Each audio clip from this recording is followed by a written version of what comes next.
Hello বন্ধুরা, আপনারা তো সকলেই জানেন যে ইতিমধ্যে এইচএমপিভি ভাইরাস নামে নতুন একটি ভাইরাসের আবির্ভাব হয়েছে। তো এই ভাইরাস নিয়ে কিন্তু সকলের মনে একটি আতঙ্কের সৃষ্টি হয়েছে। কিন্তু আপনি কি জানেন যে এই এইচএমপিভি ভাইরাস কতটা ভয়ঙ্কর বা কতটা ভয়াবহ? জানলে আপনি অবাক হয়ে যাবেন। তো আজকে আমি আপনাদেরকে এই ভিডিওটিতে দেখাবো যে এই এইচএমপিভি ভাইরাস কতটা ভয়াবহ বা কতটা ভয়ঙ্কর। তাই ভিডিওটি বিনা স্কিপ করে পুরো দেখবেন এবং চ্যানেলে নতুন থাকলে চ্যানেলটি অবশ্যই সাবস্ক্রাইব করে পাশে থাকা বেল আইকনটি বাজিয়ে দেবেন এবং ভিডিও ভালো লাগলে অবশ্যই লাইক করবেন। তো চলুন শুরু করি।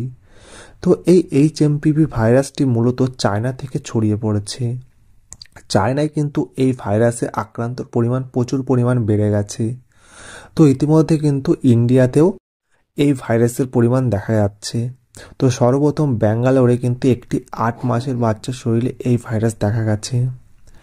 তো এই ভাইরাস কিন্তু কলকাতাতেও ছড়িয়ে পড়েছে। কলকাতাতেও দুটি বাচ্চার শরীরে এই ভাইরাস ছড়িয়ে পড়েছে।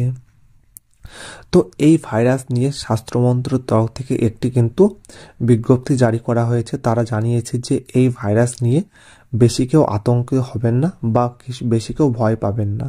তো এই ভাইরাস কিন্তু বেশি ভয়ঙ্কর বা ভয়াবহ নয়। এই ভাইরাস নিয়ে একটু সাবধানে এবং সতর্কভাবে থাকলেই কিন্তু এই ভাইরাসকে মোকাবেলা করা সম্ভব। এই ভাইরাস মূলত যাদের ইমিউনিটি পাওয়ার একটু কম তাদের শরীরে আক্রান্ত হওয়ার পরিমাণ সম্ভাবনা রয়েছে। যেমন একদম বাচ্চাদের এবং যারা একদম বয়স্ক মানুষ রয়েছে তাদের আক্রমণ বেশি করে হচ্ছে, এবং যারা স্ট্রং এবং যারা ইয়ং এবং তাদের কিন্তু এই ভাইরাস আক্রান্ত করছে না। তো সবাই একটু সাবধানে থাকুন এবং সতর্ক থাকুন, বেশি ভয় পাবেন না।